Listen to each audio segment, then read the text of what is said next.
欢迎回到8点打油的现场。我们今天请到的是来自于台东都兰部落的这个巴卡隆啊，也就是我们的年龄阶级之前的青少年的训练，哈，对不对？所以其实每年你就在部落里面就是都去关心这些事情，对不对？青少年，因为其实我们很容易忘记青少年。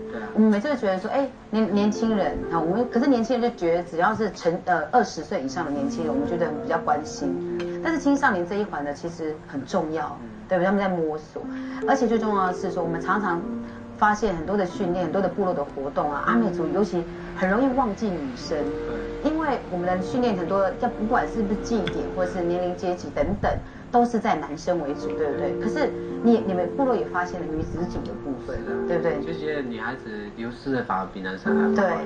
对，所以基本上以前的阿美族的母系社会，其实女生是很强。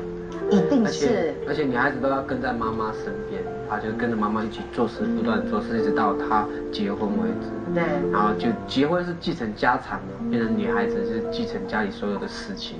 对，她必须学会的事情是很多的。但现在学校女孩子很早就去上学了，然后家里就不会黏着妈妈，然后青少年时期就喜欢跟同侪在一起，然后跟妈妈相处机会就少。我觉得这样的训练就变少了，所以我觉得特别就把这个训练，然后挪出来，变成有一个就是青少女子组美少女的训练，感应的训练。对，青少年当中的女生也应该受到这样子的文化的学习，对不对？我们也一起带大家来看一下，就是在都兰部落的美少女组的，他们在平常在部落的时候，他们除了他们放弃了去那个东区买那个韩版的那个流行的服饰，或是呢跑到去学那个看日剧，他们回到了部落里面来参与部落的事务，一起来看一下我们的都兰部落的美少女们在做什么。来讲一下，属于。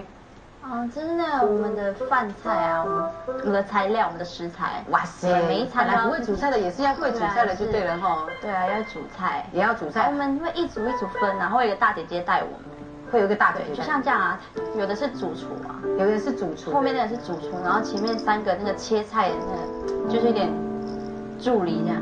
所以大家都很心甘情愿去做这些事情哈。对啊，会这个呢，这个吗？去合照一下吧。搞笑这样。对啊。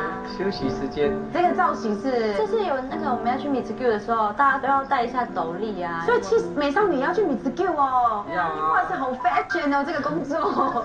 所以是海边捡贝类。对。然后造型是戴太阳眼镜、口罩加斗笠。对啊。有的穿短裤嘛，然后就是跟那个苏贞昌一起拍照，对他来体验一下你们，对不对？他穿那个，对，而且也是发现他也是，这些农妇是怎样的这些女生，可是你们都不怕烈日晒，对不对？还是要去？就很怕啊，所以才要穿成这样，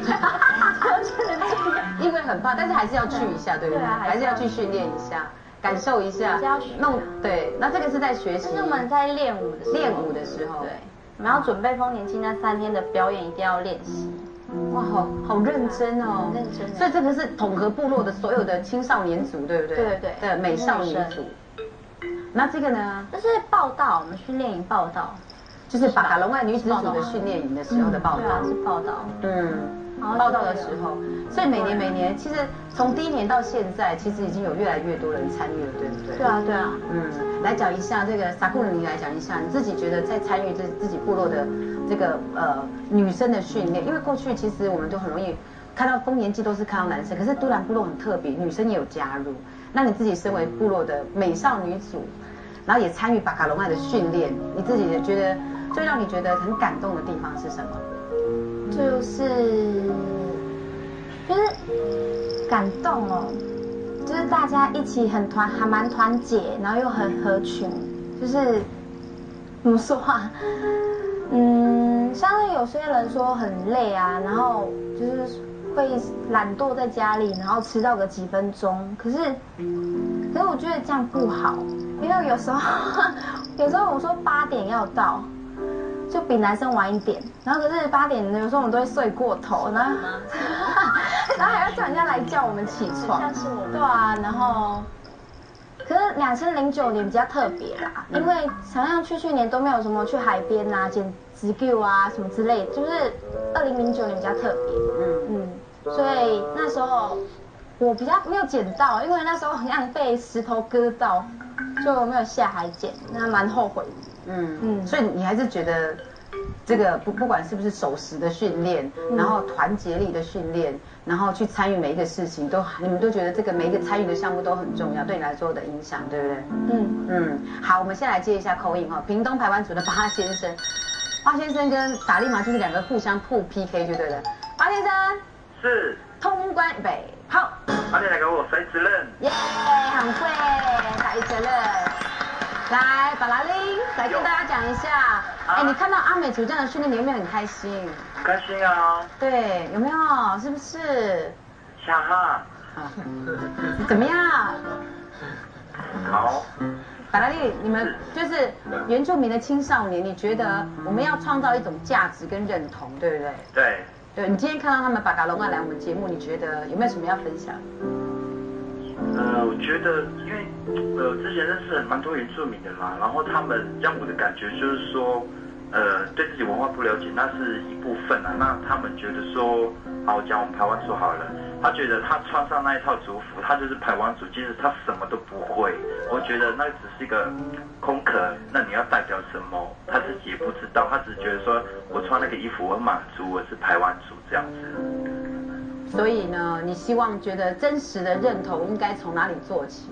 我觉得应该要从生活每一个部分吧，尤其是心灵啊。既然你认定你自己是那个族群，那你应该要做你自己该做的事情，去了解你自己文化。即使那一点点，每天一点点，那累积起来，1年下来，那也很够了。对，好，谢谢这个巴拉令很真切的这个对话，谢谢你的提供，谢谢你，谢谢三土阿美族的尹气先生，是不是？尹气，尹气。喂，你好，你好，来哦，通关哈那北打8点打给我，骰子，好耶，哎呀，尹姐好，曼谷哈拉等你说，我是都兰同乡会的首席顾问，是，顾问，你好，嗨，每一次看到那种这个署名在电视。为着我们都兰的那个这个文化，在积极的去追踪，我觉得蛮感动的。很感动哈。这个年轻人的确是很不错。是。对。林姐，你要讲一下，你以前年轻的时候应该也有受到那个就是巴卡隆爱的训练嘛，对不对？有。以前我们他们现在巴卡隆爱比较好了，我们以前巴卡隆爱的时候都是打屁股的。那个要升很严格的，对，青少年要升到青年的时候，都是用那什么很大的棍子这样子打那个屁股这样子，是，所以才有资格升为那什么青年。对，可是现在俗命用的现在比较好了，对，比较好。现在从那个家乡的那个风俗是说，要一个阶级升上来的时候。就只有叫你们跑一段距离，这样子是好，所以你看到他们这样的训练，因为我们要为了吸收更多的年轻人回来，其实要用很多种方法，对不对？现在时代不一样了，所以看到都兰部落年轻人，其实迎接你的心里有没有还是有很多的感动？就是可能别的部落没有那么多的年轻人可以有，因为这一阵子我们都兰那种会一直起来哈，对，也有这个也有一点是我们这个离北同乡会的这个都兰同乡会哈的参与开始引起的，因为我那个时候开始成立这个都兰同乡会的时候，原意就是跟现在署名的这个构思是完全一样的。好，我们给尹记掌声一下哇！我们那个时候是一步一脚印这样子，一步一脚印，对，希望召集这些年轻人，是，所以说才会产生现在都兰同乡会的一个这么团结，在台北这一部分应该大家都有听到这个都兰同乡会的这个好名声吧？对。